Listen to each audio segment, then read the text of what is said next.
One of the challenges I've always seen when talking with people in medical affairs is it's not always clear what is their objective, what are they being measured by, what are they trying to achieve. And I think getting that clearly stated and known to the team is essential to success in that area.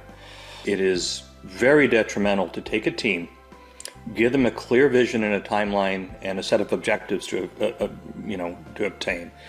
Hold them responsible for it, and then not provide them the necessary resources to succeed.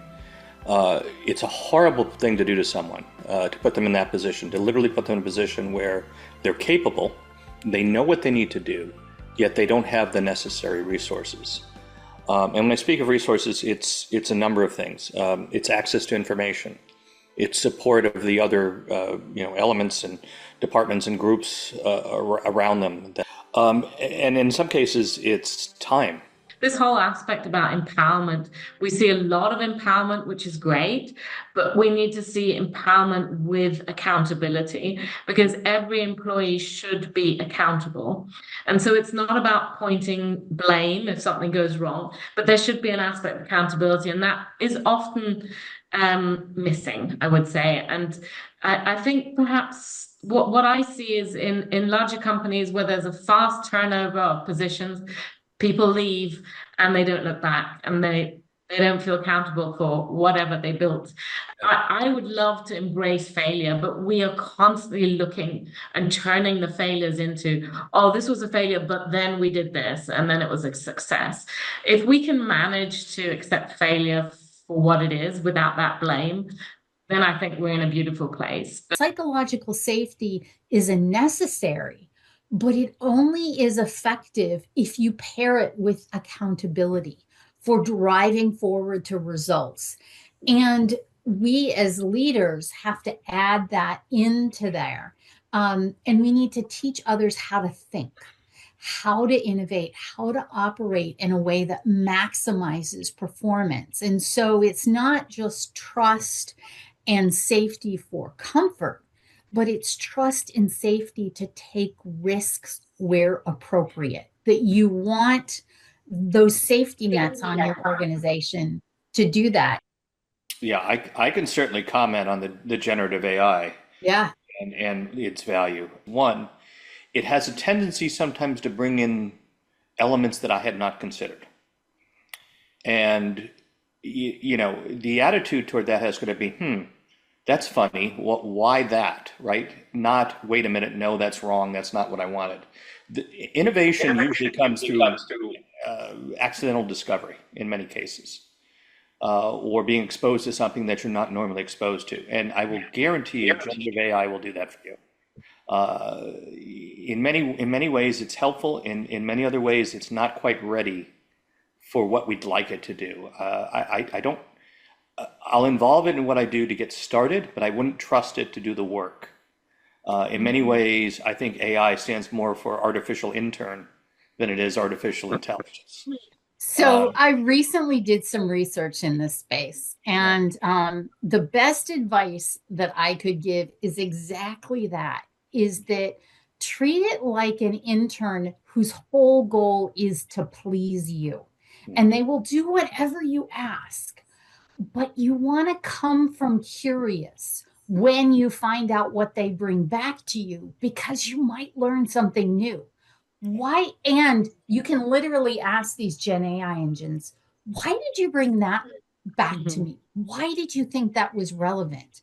And just like a thought partner would do, if you make it their job to please you by telling you why they got there, you'll learn a lot more than by just assuming there was a mistake. I'm an avid reader, and I recently read Arnold Schwarzenegger's book, Be Useful.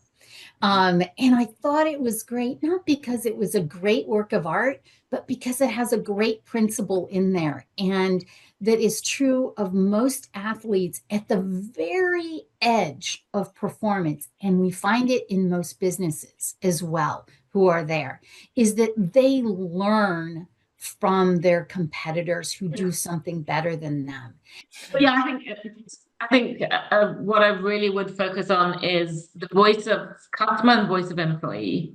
Absolutely. Because I really feel that, I mean, from a customer service, customer experience perspective, of course, we need to do these surveys, and we talked about what biases are within. But like I mentioned before, from an employee perspective, these are the people that drive the company. These are the people that do the work. If they're not bought in and they don't understand that vision and they're not on board, you're not going to have those results. And so the people in the organization reflect the organization, and then that gets reflected in your customer service and experiences and outcomes.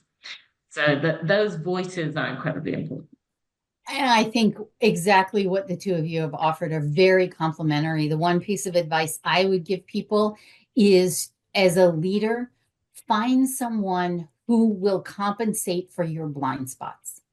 Make sure that you have them on speed dial and they're ready to help you, because I don't know what your blind spots are, but if you think you don't have them, you're missing something major and you need to find it. Even the guy who researches biases says, I cannot undo my own biases. I have to have a thought partner who sees them for me. Tim Mikilashvili here. Welcome to the first episode of the 2025 season here at the Alloutcoach podcast.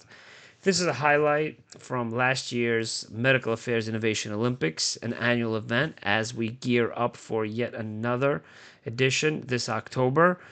And so enjoy this very thought-provoking reflection and an expert panel led by Melissa Norcross, AVP of Corporate Strategy and ESG at Hyland, with guest speakers Christopher Piedmonte, Managing Director, NeoTerra Capital, Natasha Hansjee, Integrated Medical Engagement Catalyst at Roche. You're going to hear them talk about new ways to lead and grow business impact in medical affairs with practical examples and critical challenges for all of us to think about.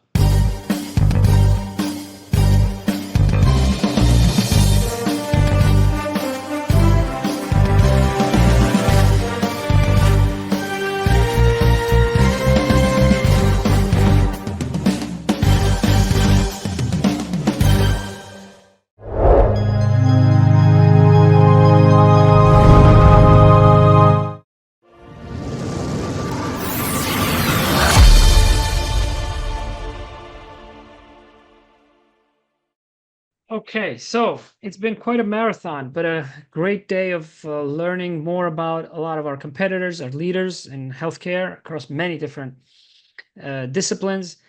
And now I want to invite our next panel with a very diverse perspectives on leadership, on innovative leadership from both medical affairs, as I mentioned, as well as executive strategy and finance and tech investor perspectives. I'll only tell you for 1 minute. My connection with Melissa Norcross, who 6 years ago, during that transformational time in my career that I mentioned during the opening remarks, in which I was part of a startup company where there were few resources available to learn, and where I had seen firsthand that it wasn't only the technical performance, but it was internal operations that predicted the success or lack thereof, despite the best-in-class product. That's when I had created an opportunity and taken a course in MIT of leading organizational change that was taught by Melissa Norcross. So I'm excited to have her moderate this panel. And Chris Piedmonte is a tremendous friend, a leader and mentor, with whom I have had the fortune of working with as well in consultant capacity. And of course, Natasha Hansjee, a tremendous leader who inspires me all the time and who provides a lot of leadership and mentorship through this event for 3 years now, since its inception in 2022. So with that, Melissa, please, it's an honor. Thank you. Well, it is great to be here. I really want to kick us off by talking about what it means to lead and lead well for what our organization needs and what our organizational needs are. I think leaders have an outsized impact on the organizations. I think you would all agree to that. But sometimes figuring out what the right thing to do, especially in our industries, is really challenging. So I'd like to kick the group off with a question about leadership and talent and what you think are the gaps in the medical affairs space in terms of talent management, leadership, and how do we as leaders, what are the big levers that we have to come forward and help maximize the power of us to influence our teams and to give them new capabilities? So how are you maximizing the power of medical decisions from a skill set and a mindset perspective? Would you like me to start, Chris? Yeah, could you? Okay. But I think this, first of all, thank you for inviting me and for those of you in Europe for staying up this late. I think this could be a session on its own for several hours, but I will keep it short and succinct. First of all, for any leadership, I think the best thing that you can have is a clear vision, which you can communicate, inspiring, sort of a shared purpose and direction, common goals, strategic priorities, how to get there. Then we heard from Bart just earlier on about innovation. I think that's another key point that we need to have our leadership to encourage innovation, take calculated risks. And then finally, today is actually Customer Experience Day, the International Customer Experience Day, and that is another key aspect for organizations and for leadership. And I'm not just talking about our external customers, I also mean our internal customers. And this is often not considered or considered that broadly as it should do. We're often very outward facing, but we need to be inward facing in order to be good at outward facing. So I think in that perspective, those are the kind of top three areas that I think are key for leadership. In terms of medical affairs, we just heard from Pete on MAPS, and they have a wonderful white paper with the vision of 2030. And there's really good data outlaid and to show what gaps we have in medical affairs. And most of my career has actually been commercial, and for the past 4 years in medical. And I moved to medical because I really felt that there was missing a strong leadership, and I knew what the capacity and skill sets should be. So Melissa, you talk about mindset and skill sets. I talk about mindset, skill sets, and tool sets. And I think they all need to be present in order to be successful. So for me in medical affairs, it is essential to have scientific excellence. We need to be able to translate complex data into something that, depending on our audience, what they can understand, into something more simple with the storytelling narrative that encompasses both safety, efficacy, real-world data, medical education, for HCP, decision-making, reimbursement, whatever, that whole kind of package. We need to be very savvy at business acumen, which is lacking today. Understanding that we work for companies that are profit, and it is about money in the end. But of course, our mission and goals are about patients, but we won't exist unless we actually have a profit. So we need to be much more savvy in understanding that. And then there's emotional intelligence. I think that belongs in everything that we do. And I'd like to add on a last one, which is it's more about the tool sets, and it's about artificial intelligence. We've had a little bit about Gen AI today, and I really think we need to embrace these tools with agility and just take them on board in order to become what the future needs is. Because for me, we talk about Gen AI today, but in the future, we won't talk about it because it will be so integrated in everything that we do, including medical affairs. Yeah. So I'll have you covered a lot. Sorry, I could go on for hours. Please stop. But I think it's important. All of those things are important, and we'll probably break them up a little bit and take some of them one at a time. But I also want to get to sort of our other panel members who would like to Yeah, I'd be contribute their perspective. happy to interject as well. So, first of all, Tim, thank you so much for the opportunity to be here. I really do appreciate it. The talks today have been enlightening, informative, and I'm learning a lot. Medical affairs is something that is not my direct area of expertise, although I have worked in and out of the area of pharmaceuticals, of medical affairs, and other areas of the medical industry. I'm far more qualified to talk about the leadership part, though, and I'll try not to rattle on here for very long, but there are some key elements that when it comes to leadership that I think are very important, particularly when it comes to medical affairs, that do need to be kept in mind to be successful. First and foremost is clarity of vision. One of the challenges I've always seen when talking with people in medical affairs is it's not always clear what is their objective, what are they being measured by, what are they trying to achieve, and I think getting that clearly stated and known to the team is essential to success in that area. Beyond that, the other shortcoming I've always seen in leadership in medical affairs is making sure that the teams are properly resourced. It is very detrimental to take a team, give them a clear vision and a timeline and a set of objectives to obtain. Hold them responsible for it, and then not provide them the necessary resources to succeed. It's a horrible thing to do to someone, to put them in that position, to literally put them in a position where they're capable, they know what they need to do, yet they don't have the necessary resources. And when I speak of resources, it's a number of things. It's access to information. It's support of the other elements and departments and groups around them, that they have the necessary access to the capabilities, the knowledge, and assistance of the rest of the teams at the company. And in some cases it's time. It's one of the things I've seen is people be asked to do multiple things, some of it outside of their direct objectives, that will distract them and keep them from achieving their objectives. So all of those things are important. The other thing, of course, is trust. This is another thing that I think is very important, that you have a team that you can trust to achieve the objectives, that does not need to be micromanaged, that does not need to be monitored, that because of their own desires to succeed and their desires to fulfill the objective that's been set in front of them, that they're likely to succeed, given the fact that they have the appropriate resources. The job of leadership, in my mind, has always been one of support and enablement, not of direction.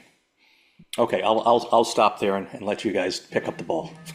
I think that's actually very helpful, because it ties back to some of the things that Natasha mentioned in terms of mindset. And as leaders, being able to prioritize where you want to invest in the foundation, so that that mindset is there, so that people can attack those challenging problems and deliver on them.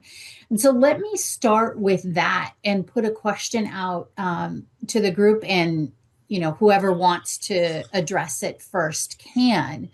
What is it that you feel is most foundational to that leadership, to setting that foundation where you have the right mindset and that level of trust? If there were one or two pieces of advice you could give to leaders around that, what would you tell them? I'll be happy to take that one on if you'd like. You can start, and then we'll go to Natasha. All right. Yeah. Trust goes both ways. Trust is important. I need to be able to trust my team that they're going to do the things that they've been tasked to do, but they also need to trust the leadership, that the leadership has their best interests in mind, that is aligned with the goals that have been set, and that if there's something that is not working the way it should, or is not going the way it should, or something is lacking in some way, that they can trust that they can come to me as a leader, or whoever is leading the team, to resolve the problem, not assign blame. And this is one of the things that happens in teams that are underperforming. Sometimes it becomes a search for whose fault is this? And that is something I try to avoid, talking about in any type of public forum. I mean, if someone's underperforming, that's a private conversation. Yeah. But publicly, it has to be about, okay, why are we not achieving our objective? What's wrong? And how do we solve that problem? The focus should be on the solution, not on the problem itself or how you arrive there. Because yes, it's important to understand, why failure is occurring, and so that primarily it doesn't happen again. But it's most important that if there are issues that need to be addressed, that as a leader, that they can trust, to come to that leader, that leader will have the mindset of let's solve this problem, not root out who's responsible, and that they will help them, achieve the objective. The leader to me is not the person who's necessarily at the front of the pack. It's the person who's clearing the road, who's making sure that the obstacles are identified and addressed, and that the team is given the best possible circumstances and enabled to achieve whatever the objective is. Yeah, I think it's clearly resonating with Natasha because she is nodding away. And I can see how that ties in not only to her comment around mindset, but also some of the things she highlighted in terms of innovation and having the right skill sets and capabilities. So Natasha, I'm going to hand it to you and ask you what you'd like to add to that. Yeah, I do very much agree with Chris. I think this whole aspect of trust and psychological safety is incredibly important. And you only have the psychological safety if you really get the feedback from your employees and understand what the issues are and can have that open dialogue and feedback. So that builds into this customer-centric aspect that I was talking about before, but also this whole aspect about empowerment. We see a lot of empowerment, which is great, but we need to see empowerment with accountability because every employee should be accountable. And so it's not about pointing blame if something goes wrong, but there should be an aspect of accountability, and that is often missing, I would say. And I think perhaps what I see is in larger companies where there's a fast turnover of positions, people leave and they don't look back and they don't feel accountable for whatever they built. And I just feel that that's wrong. And whatever we try and do and say about failure, and so I'm glad you mentioned that word, Chris, because I think I would love to embrace failure, but we are constantly looking and turning the failures into, oh, this was a failure, but then we did this, and then it was a success. If we can manage to accept failure for what it is without that blame, then I think we're in a beautiful place. But it's really, really hard. And I think it's much easier for people to put blame somewhere else. And so in terms of the mindset, if people aren't in the right place and don't have the enterprise mindset either, then we can forget about skill sets and tool sets. It really needs to start having the right frame of mind, and then the organization can look at where are the capabilities and where are the gaps there, and what are the tools we need to get there. Yeah, I think that was that. That's great. I'm going to share just a couple of slides because I think it summarizes exactly what you all have shared and builds forward from that. The sense that leaders are really the pivotal point to unlock innovation and critical thinking. And it starts with trust, but it includes things like a growth mindset and accountability. And that psychological safety is a necessary, but it only is effective if you pair it with accountability for driving forward to results. And we as leaders have to add that into there. And we need to teach others how to think, how to innovate, how to operate in a way that maximizes performance. And so it's not just trust and safety for comfort, but it's trust and safety to take risks where appropriate, that you want those safety nets on your organization to do that. And the way I think, and we're going to get to this next, I believe, is that, the leaders are focused on those business results. And I think you started us off, Natasha, by talking a little bit about the importance of knowing where you're going and being able to contribute that. And Chris, you added to that with that clarity of vision. And it's that clarity of what kind of business results do we want to deliver and when, what matters most in that. And that if leaders are focused on that and they're aligning the individuals and the teams up against that, then you have this situation in which the organization can thrive, both as individuals and in teams. You see higher productivity. All of the research supports this. There's been some great research done by Amy Edmondson around failure and organizations that provide that psychological safety in order to get to the right kind of rung. And one of the questions I've asked her a lot is, how do you balance this accountability and psychological safety? And we had a good conversation about the fact that it's the misnomer that they are opposites. In fact, you have to have one for the other, and they go hand in hand. And this is how leaders drive those business results. So I think it sort of brings together exactly what you're talking about, but I want to build forward from there on the theme of this, and that gets back to innovation and the innovation that we had talked about in the necessary innovation that we need to see here, whether that's process-related innovation or actual product innovation around customer experience, around what we do and what we deliver, both the what and the how. And how are you thinking, especially in this space, how to drive more effective innovation? Is it tools? Is it skill sets? Is it a combination of those things? And how do you see the good leaders get passed by great leaders when they do it really well? So tell me what you see from the greatest leaders when they get this going and they get that flywheel of innovation going. What are they doing?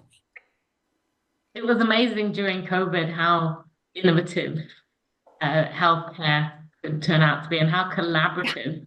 And I really hope we can continue on that path. In my organization, we were given the opportunity to try things out, do a lot of pilots and experiments. And I think this is only possible if you have headspace. So if you don't have enough resources, as Chris was saying, you're going to be so bogged down into your day-to-day business that you're not going to have time for anything else. So I think this needs to be something where you need to have some space, and some teams have had the possibilities to use a day where they could be innovative, or part of a day or something like that, where they could actually free up their minds. And I think however you do it, we have very flexible working at Roche, so we can kind of choose when we work, sort of. But I think this allows us to park out enough time to say, and I'm going to spend this time doing whatever. And most of my great ideas have come from, being outside doing sports. So that's what I tend to do. And that's what I encourage others to do, keep moving. But I do think that this critical thinking and the brainstormings that we have is also something we should be more open to include Gen AI into as well. I mean, I don't know how many of you have used ChatGPT for brainstorming, but it's an excellent start point. And there's so much that Gen AI can do that can reduce our administrative burden so that we have a little bit more free time for other things. And so I think this is going to be perhaps easy in the future, but it's all down to time management and to our senior leaders to be able to welcome that space. Yeah. got two big ideas in there, and I want us to address both of them. I'd like to start with the second one, which is around these tools. And, medical affairs is a tough space to be in. I mean, there's no doubt about it. And as these new tools emerge, we're going to have to continue to reinvent the approaches that we take in this space. And we're not alone, right? So, you mentioned Gen AI and one potential use for it, but I'm also wondering how else we see collectively these new tools and approaches are for the medical affairs space to try and change the game. And Chris, maybe you've got some notions, or Natasha. I'm also willing to take questions from other folks, but what are you seeing? And what do you want to see more of? Yeah, I can certainly comment on the generative AI Yeah. and its value. In my work, it has been. First of all, I've been using it a lot. So let me say that at the beginning. But the one thing I've noticed about it, maybe two things we should talk about, is one, it has a tendency sometimes to bring in elements that I had not considered. And the attitude toward that has got to be, that's funny. Why that, right? Not, wait a minute, no, that's wrong. That's not what I wanted. The innovation usually comes through accidental discovery in many cases, or being exposed to something that you're not normally exposed to. And I will guarantee you, generative AI will do that for you. In many ways, it's helpful. In many other ways, it's not quite ready for what we'd like it to do. I don't. I'll involve it in what I do to get started, but I wouldn't trust it to do the work. In many ways, I think AI stands more for artificial intern than it is artificial intelligence. So I recently did some research in this space, and the best advice that I could give is exactly that, is that treat it like an intern whose whole goal is to please you.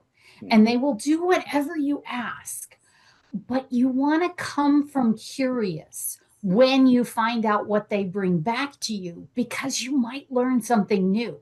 Why? And you can literally ask these Gen AI engines, why did you bring that back to me? Why did you think that was relevant?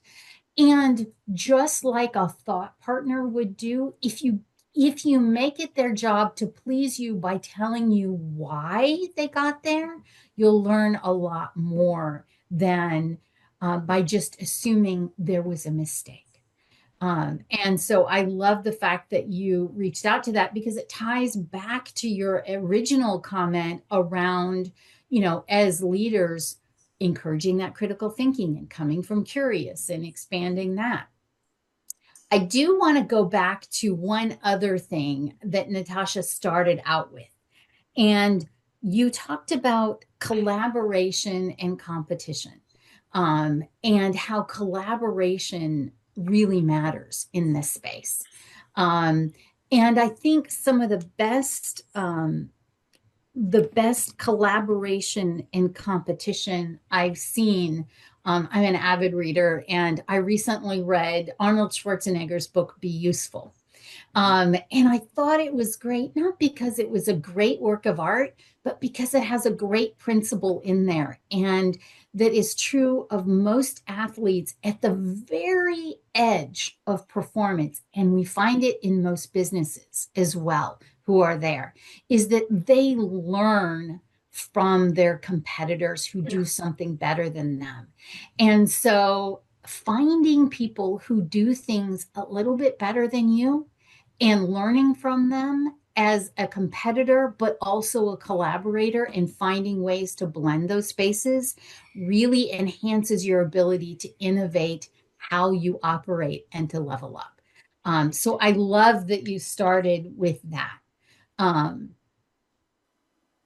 The next thing I'd like us to talk about a little bit is analytics and numbers. I mean, we started off with numbers and performance, and I'm just wondering if you got any case studies or best practices that we can learn from, or that you've learned from, when it comes to making decisions better, smarter, and bringing in analytics in a way that enhances what you do in the organization? Chris, I'm going to start with you. Okay, all right. This is, at least for medical affairs, might be a little bit out of my space, but I can certainly address the subject in general when it comes to using information and analytics. Yep. One of the things that I have always been careful of when I'm doing my own work, whether I'm trying to figure out, some new angle on a business or get a better understanding of a population and how to address them, is to make sure that two things about my data, and this is probably analytics 101, is one, make sure that if you're taking a sample, that the sample is truly representative of the community. I've seen that fail many times, where people will think they're picking even the most experienced people make that mistake. Yep. Because they forget to ask that question later in the study. Yeah, and then the other thing is sample size. I've seen this fail multiple times, especially with startups. I mean, one of the things I do is I advise a lot of startups, and in many ways, a medical affairs group going into a new area of business or a new approach to something is very much like a startup. You have an idea, you think it's viable, but you don't know until you try it. Yeah. And one of the failures I've seen is that they'll approach a sample group that is biased and ask, for their input and their opinion. And it'll be, either uncharacteristically positive or uncharacteristically negative. And then, they'll act on that. It's important that when you look at your samples, that you are sampling enough, and that you're sampling from a pool of information, be it people or other, that to the best of your ability does not have a bias. That's hard. That's really, really hard, because we have a tendency to look closest to us, both in terms of information and when it comes to people, our relationships, to get the data that we need. And that isn't necessarily the best approach. Getting outside of the data sets you normally work with, getting outside of the people you normally work with, might provide a more objective and unbiased perspective when it comes to using information and analytics. And I always encourage, particularly, startup entrepreneurs, if you're going to talk to people you don't know at all. Yeah. Yeah. Yeah. And maybe even get someone else to ask the questions, because you have that bias. Natasha? No, I couldn't agree more. Actually, I established a board of multidisciplinary healthcare professionals, and because I wanted to have a diverse opinion. We're so used to going to the oncologist, the hematologist, going to our groups of advisory boards, and quite often that is the unconscious bias within, because most of these people on these boards know what we want, and we're kind of aligned there, so you don't get that outside-in opinion, and so the diversity is incredibly important. And the second part, I think, is also metrics. I think when we look at metrics, it can skew the results. We're very, very open to accepting metrics, say from Salesforce. The Salesforce saw the HCP, and the HCP prescribed the drug. Therefore, the visit with the Salesforce was positive. It could well be that wasn't the case. These assumptions that we're making there, we're quite happy to make. But if it's online that we're doing these metrics, we want so much more evidence. We want to have the digital footprint. We want to have all this evidence that we actually don't have unless we've got permission. So we've got even less data, or at least personal data that we can narrow down to specific people. And I think we just need to be a little bit more open and use the same mindset towards the assumptions that we're creating in the human space as we do in the digital space, and just be aware what these metrics can do. Yeah, I think that's really important. And if I were to then, you could take this a step almost too far and say, therefore, if I take both of your comments, I could take it to the very extreme and basically freeze myself in place, saying there isn't anything I can do until I have an infinite amount of data, which we all know is possible. There's that threshold. So one of the things that I think you both, is the underlying assumption of what you have said, is that you're marrying the decision that you're taking and understanding the quality of the data and matching the two appropriately. It's not that you need an infinite amount of very accurate data. It's that when you're making certain decisions, you need more precise data than other decisions, and you need to be intentional about that. And I don't know about you, but some of the hardest things to teach people when it comes to critical thinking is that very thing, how to marry up those things and make intelligent decisions that are appropriately guided by data without waiting forever to get perfect data. What is it? Perfect is the enemy of progress. Yeah. And we've all been part of those organizations where you want to get a perfect answer or perfect data set, but if you wait that long, you've missed your opportunity. And I think COVID, coming back to that, is a great example of two things. One, allowing progress to happen without requiring infinite perfection, but it's also a requirement. And you talked in the beginning, Natasha, and I think, Chris, you did as well, in terms of supporting and prioritization. I think we often think that we need to give people all of this free space and make sure they have enough resources, which is true. But we also want to make sure the resources in the space is constrained enough so that they effectively prioritize and get things done. One of the things that we saw during COVID is we didn't have enough time. We didn't have enough resources. And yet we were able to, because the stakes were so high, make some of those decisions and make that progress with fewer resources. So one of the things, and that's innovation, right? That it absolutely doesn't require resources. Yeah. So it's another aspect of leadership where, the same thing that's a strength can also be a weakness if it's too far, and you have to use both. Do we have a question from the audience, or anyone who would like to pose a question to this group of folks?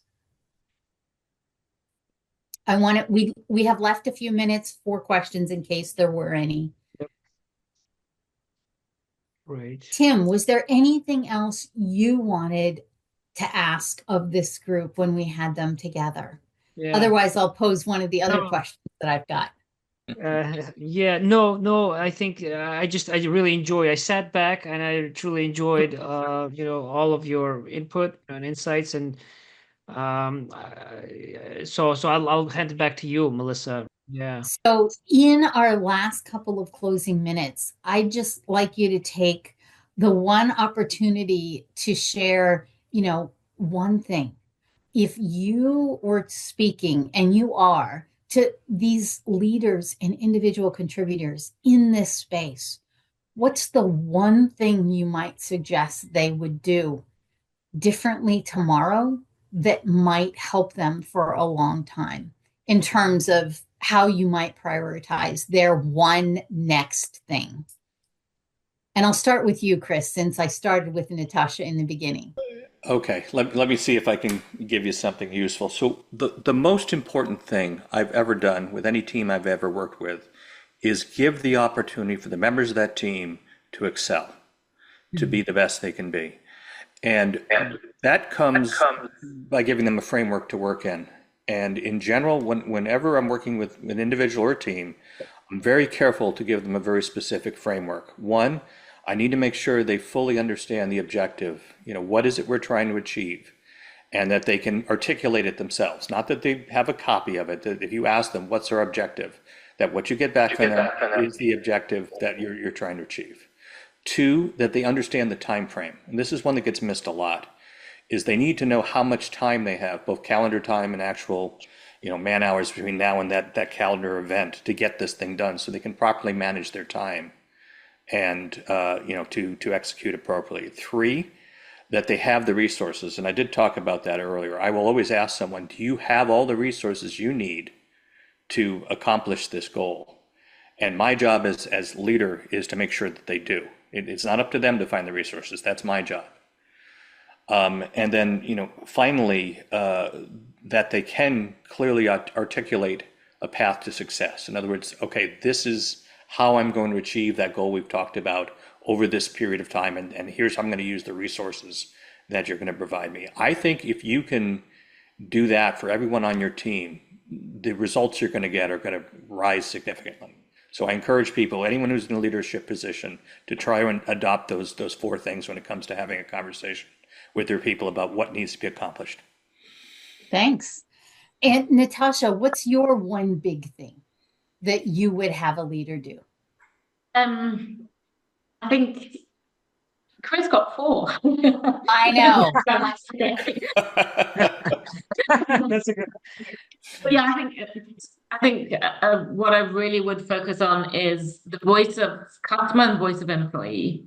Absolutely. Because I really feel that, from a customer service, customer experience perspective, of course, we need to do these surveys, and we talked about what biases are within. But like I mentioned before, from an employee perspective, these are the people that drive the company. These are the people that do the work. If they're not bought in and they don't understand that vision and they're not on board, you're not going to have those results. And so the people in the organization reflect the organization, and then that gets reflected in your customer service and experiences and outcomes. So those voices are incredibly important. And I think exactly what the two of you have offered are very complementary. The one piece of advice I would give people is, as a leader, find someone who will compensate for your blind spots. Make sure that you have them on speed dial and they're ready to help you, because I don't know what your blind spots are, but if you think you don't have them, you're missing something major and you need to find it. Even the guy who researches biases says, I cannot undo my own biases. I have to have a thought partner who sees them for me. Melissa, I will absolutely agree with you with that. I've said this many times. If I present something to a group about a concept that I want to take forward, or an idea or something I want to do, and all everyone does is nod their head, I get very nervous. Yep. Because clearly no one is thinking about it, right? Everyone is just going to fall in line and do what the boss suggests. That's not what you want. I want dissenters. I want people that will say, Chris, you're wrong, and here's why. Because that keeps you from making mistakes. And I always encourage my people working with me, if something's wrong, tell us. Because the world is going to react the way the world's going to react. And how we think about the world has to be as close as possible to the reality. Because if we get it wrong and do something, we're not going to get the outcome we expect. Absolutely. Well, I'm going to hand it back over to you, Tim, and I will say goodbye to everyone here. But thank you all for having all three of us here, and I wish you a great leadership journey going forward. Thank you. Thank you, Melissa, Chris, Natasha. Thank you so much. There's so much to learn for all of us, whether or not we are leaders in medical affairs or other industries, because I think in this panel, you all touched on a lot of the underlying deep variables that motivate performance and innovation